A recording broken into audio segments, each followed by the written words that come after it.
ఎలక్షన్లకు సంబంధించిన candidate selection విషయంలో ఢిల్లీలో screening committee meeting Madhusudan Mistry గారి ఆధ్వర్యంలో జరిగింది. చాలాసేపు చాలా గంటల పాటు ఒక్కొక్క క్యాండిడేట్ గురించి డిస్కస్ చేయడం జరిగింది. కాంగ్రెస్ పార్టీకి వచ్చిన అప్లికేషన్లు దాదాపు 1500 అప్లికేషన్లు రావడం జరిగింది. కాంగ్రెస్ పార్టీ పుంజుకుంటుంది ఆంధ్రప్రదేశ్లో అని చెప్పడానికి ఇది ఒక ఉదాహరణ మాత్రమే, ఇది ఒక సైన్ మాత్రమే. కాంగ్రెస్ పార్టీ ఎంత నిబద్దత కలిగిన పార్టీయో, ఎంత ట్రాన్స్పరెన్సీ కలిగిన పార్టీయో సూచించే విషయం ఈ స్క్రీనింగ్ కమిటీ మీటింగు. సభ్యులందరూ, కమిటీలో ఉన్న సభ్యులందరూ వాళ్ళ వాళ్ళ ఒపీనియన్లు చెప్పి ఏ క్యాండిడేట్ ని ఫైనల్ చేయాలి, ఏ క్యాండిడేట్ కి ఎక్కువ మంది అంగీకరిస్తున్నారు అన్న విషయాన్ని కాంగ్రెస్ పార్టీ జాతీయ పార్టీ కాబట్టి, మోస్ట్ డెమోక్రటిక్ పార్టీ కాబట్టి ఈ పద్ధతి కాంగ్రెస్ పార్టీలో ఉంది. ఇది ఏ ఇతర పార్టీలో కూడా ఉంటుంది అని నేను అనుకోవటం లేదు, ఇంక్లూడింగ్ బీజేపీ పార్టీ. ఇక రీజనల్ పార్టీలైతే నియంతలా తయారవుతున్నారు. రీజనల్ పార్టీలో అధికారంలో వచ్చిన ఆ పార్టీ నాయకులు కాబట్టి మరొకసారి కాంగ్రెస్ పార్టీ మోస్ట్ డెమోక్రటిక్ పార్టీగా ఈ మోస్ట్ డెమోక్రటిక్ ప్రొసీజర్ ని ప్రజలందరూ అప్రిషియేట్ చేస్తారని నమ్ముతున్నాం. Thank you. మేడం, ఈ 175 క్యాండిడేట్స్ మీద డిస్కషన్ జరిగిందా ఈ రోజు? ప్లస్ లోక్సభ 25 మంది లోక్సభ అభ్యర్థులు, 175 మంది అసెంబ్లీ అభ్యర్థుల మీద, ప్రతి అసెంబ్లీ ప్రతి లోక్సభ కాన్స్టిట్యుయెన్సీ మీద అప్లికేషన్లు పెట్టుకున్న అభ్యర్థుల మీద డిస్కషన్ జరిగింది.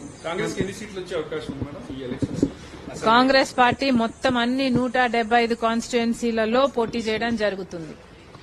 గత ఎన్నికల్లో మాకొచ్చిన ఓట్ బ్యాంకు కేవలం 1.17% అయితే ఈసారి కాంగ్రెస్ పార్టీ డబుల్ డిజిట్ దాటుతుందని మేము గణనీయంగా అసెంబ్లీ సీట్లయితేనేమి, పార్లమెంట్ అయితేనేమి గట్టి పోటీ ఇవ్వగలమని, సీట్లు కూడా గెలవగలమని నమ్మకం కాంగ్రెస్ పార్టీకి ఉంది.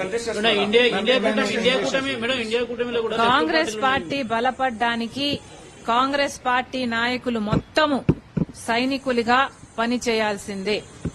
కాంగ్రెస్ పార్టీ బలపడుతుంది అంటే ఏ ఒక్కరైనా, కాంగ్రెస్ పార్టీ ఏ ఒక్క కార్యకర్తనైనా నాయకున్నైనా మీరు అడిగితే పార్టీ ఆదేశిస్తే ఎవరైనా పోటీ చేయడానికి సిద్దమనే అనాలి, అంటారు కూడా.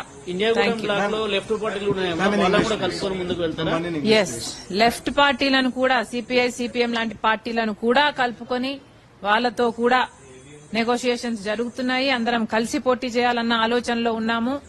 Yes, we're talking. ఈరోజు ఆంధ్రప్రదేశ్ రాష్ట్ర రాజకీయాలు చూసుకుంటే చిత్తశుద్ది ఉన్న ఏకైక పార్టీ కాంగ్రెస్ పార్టీ.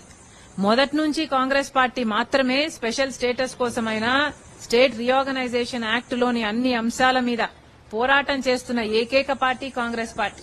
మొదటి 5 సంవత్సరాలు తెలుగుదేశం చంద్రబాబు గారు అధికారంలోకి వస్తే నేను అన్ని అమలు చేపిస్తాను, నాకు ఎక్స్పీరియన్స్ ఉంది అని చెప్పిన చంద్రబాబు గారు ఆయన ఎక్స్పీరియన్స్ దేనికి పనికొచ్చిందో ఇప్పుడు సమాధానం చెప్పాలి. కనీసం రాజధాని కట్టుకోవడానికి కూడా పనికిరాలేదు చంద్రబాబు గారి ఎక్స్పీరియన్స్. స్పెషల్ స్టేటస్ కోసమే నేను అలయన్స్ పెట్టుకుంటున్నాను బీజేపీతో అని చెప్పిన చంద్రబాబు గారు ఆ తర్వాత అసలు స్పెషల్ స్టేటస్ తో ఏం సాధిస్తాము అన్న లెవెల్ కు దిగజారిపోయాడు అంటే ఎంతగా అమ్ముడు పోయారో, ఎంతగా దిగజారిపోయాడో రాష్ట్ర ప్రజలందరికీ అర్థమైంది.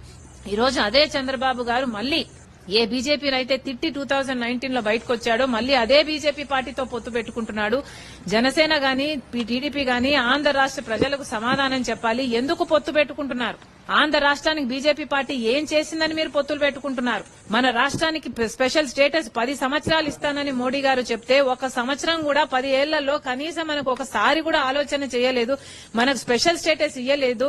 ఆంధ్ర రాష్ట్ర ప్రజలకు వెన్నుపోటు పొడిచిన మోడీ గారికి ఎందుకు మద్దతు ఇస్తున్నారు? ఎందుకు అలయన్స్ పెట్టుకున్నారు? పోలవరం కట్టని మోడీ గారికి, రాజధాని ఇవ్వని మోడీ గారికి, అసలు మన స్టేట్ రీఆర్గనైజేషన్ యాక్ట్ లో ఇన్ని హక్కులుంటే ఒక్కటి కూడా, ఒక్క ప్రామిస్ కూడా నెరవేర్చని మోడీ గారితో ఎందుకు పొత్తులు పెట్టుకుంటున్నారు?